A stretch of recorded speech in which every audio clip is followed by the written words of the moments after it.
Assalamualaikum warahmatullahi wabarakatuh. Kembali lagi bersama saya Fani Nur Aminah.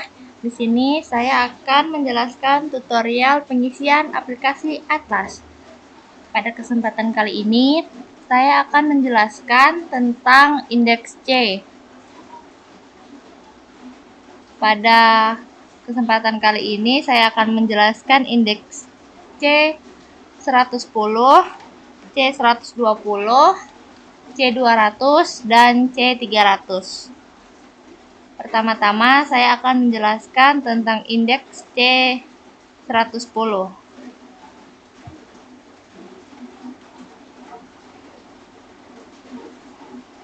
Indeks C110 yaitu materialitas terhadap rencana dan pelaksanaan audit. Hal pertama yang kita perhatikan adalah perbandingan antara audit dan unaudit. Kita bisa lihat nilai kolom selisih audit dan unaudit menunjukkan angka 0 atau tanda strip pada semua baris. Ini menunjukkan bahwa nilai pada materialitas keseluruhan sebesar 64 juta, materialitas pelaksanaan sebesar 42 juta, dan ambang batas nilai adalah 1 juta.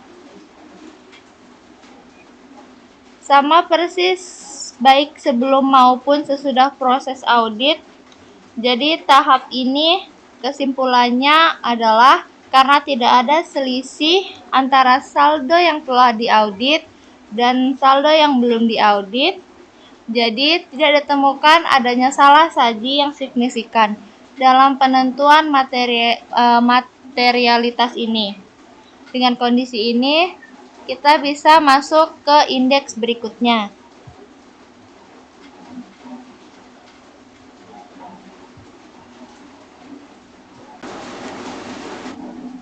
Kita lanjut ke prosedur analisis akhir, yang merupakan bagian penting dari indeks completing dan reporting. Prosedur ini mencakup dua bagian utama. Yang pertama, analisis perbandingan data antar periode. Yang kedua, analisis rasio keuangan.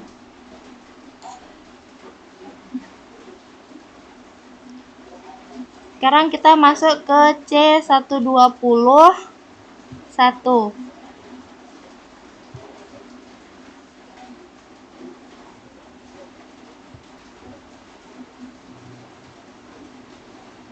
Saldo yang digunakan adalah 31 Desember 2018 dan 31 Desember 2017. Kita lihat acuan perhitungan kita adalah total aset sebesar 2 miliar dan pendapatan 4 miliar.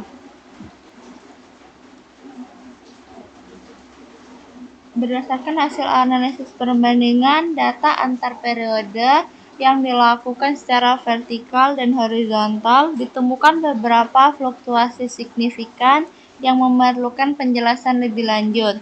Pertama, ada kas dan setara kas. Ini mengalami peningkatan yang signifikan. Kemudian ada pajak dibayar di muka, yakni perubahan dianggap wajar dan tidak menunjukkan risiko salah saji material. Berikutnya pada akun investasi dengan deskripsi analisis perbandingan karena perusahaan melakukan penambahan modal atau perubahan investasi baru pada periode tahun 2018. Yang terakhir pada utang usaha. Deskripsi analisis perbandingannya itu bahwa perusahaan berhasil melunasi sebagian besar kewajiban jangka pendek dalam periode berjalan. Jadi Hasil kesimpulannya secara keseluruhan, fluktuasi yang dapat terjadi dijelaskan oleh aktivitas operasional dan investasi perusahaan. Hasil analisis menunjukkan bahwa perubahan saldo antar periode tidak menimbulkan risiko salah saji material yang belum teridentifikasi. Oleh karena itu, hasil analisis akhir tidak terdapat risiko salah saji material.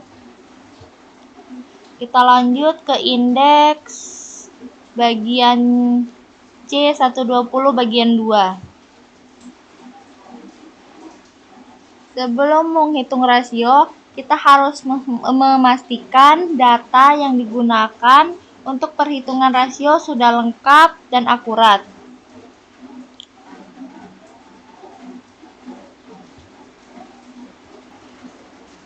Ya, ini data aset, ekuitas aset bersih, pendapatan, HPP, EDIT, dan EDT dan EBITDA.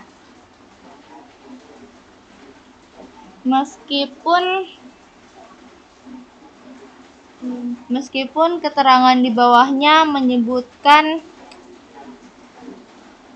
earning positif menunjukkan laba, ini adalah area yang perlu dicermati. Selain itu, kita menggunakan data aset lancar, aset tidak lancar, liabilitas jangka pendek, liabilitas jangka panjang, serta beban operasional, pendapatan lain-lain, dan beban lain-lain itu kosong karena tidak terlihat adanya saldo. Jadi, setelah semua rasio dihitung menggunakan data ini, interpretasi dibuat. Kesimpulannya, dari analisis rasio keuangan kita juga sama, yakni hasil analisis tidak terdapat risiko salah saji material.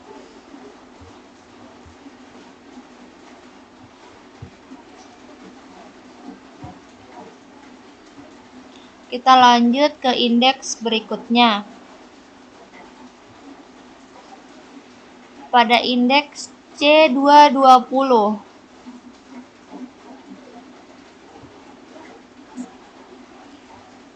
pada bagian awal kita sampai pada indeks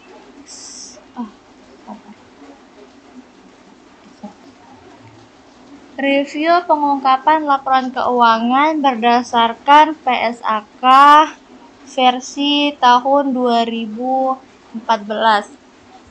Indeks ini berkaitan dengan SA330 atau respons auditor terhadap risiko yang telah dinilai, dan SA540.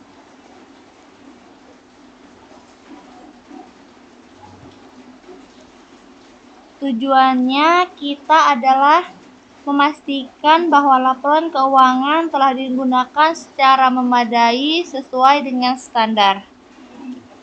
Kita masuk ke PSAK. Ini PSAK yang kita gunakan adalah PSAK 1.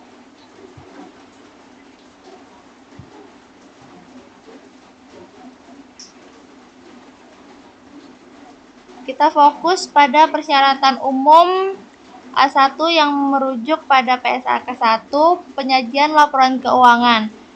PSAK 1 mewajibkan laporan keuangan mencakup beberapa komponen inti. Di dalam kolom sumber, Anda bisa melihat referensi PSAK 1 tahun 2014, pasal 10. Pertama, kita harus memastikan laporan keuangan perusahaan klien kita ini telah mencakup komponen-komponen utama pada PSAK 1. Pada butir A dan B,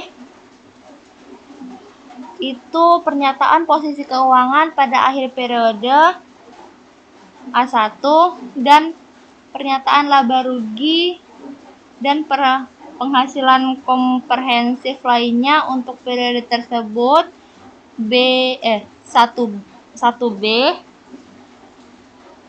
kita centang kolom ya. Ini kita centang kolom ya. Jadi karena sudah tersedia butir C dan butir D, kita juga centang ya karena sudah terdapat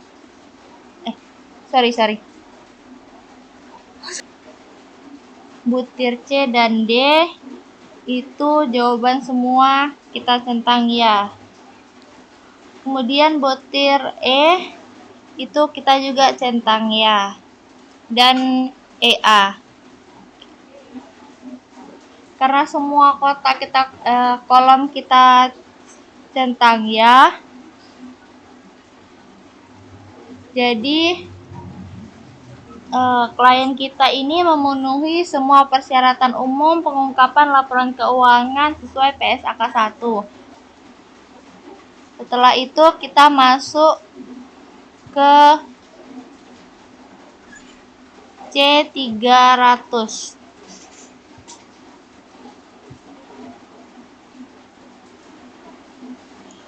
Penelaahan mutu. Kita masuk ke bagian hasil penelaahan mutu perikatan. Ini adalah rangkuman dari semua pekerjaan yang telah kita lakukan di tahap perencanaan dan pelaksanaan audit. Pada tahap awal, kita lihat rasio penilaian klien. Ini dinilai adalah high,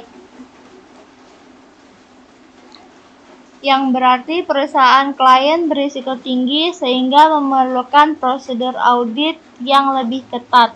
Namun alokasi jam kerja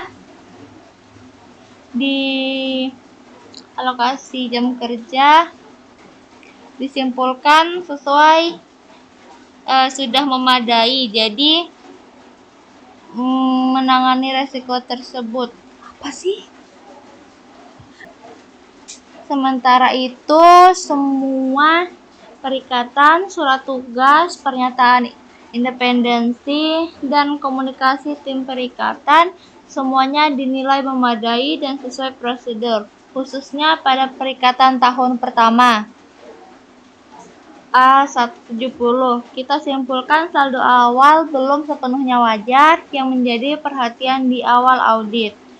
Di tahap perencanaan material awal dan strategi audit telah ditetapkan. Berdasarkan analisis disimpulkan terdapat risiko salah saji material pada akun-akun spesifik seperti piutang usaha, penjualan, persediaan, dan pembelian. Kesimpulannya adalah berdasarkan rangkuman semua indeks ini, hasil penelaahan menunjukkan bahwa semua proses audit telah sesuai dengan kebijakan KAP dan SA 220. Oleh karena itu, penelaahan mutu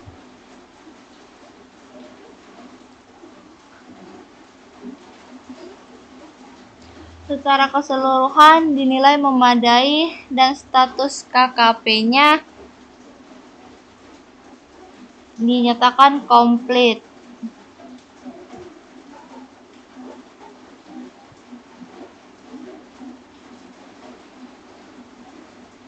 Berikutnya kita masuk ke C400.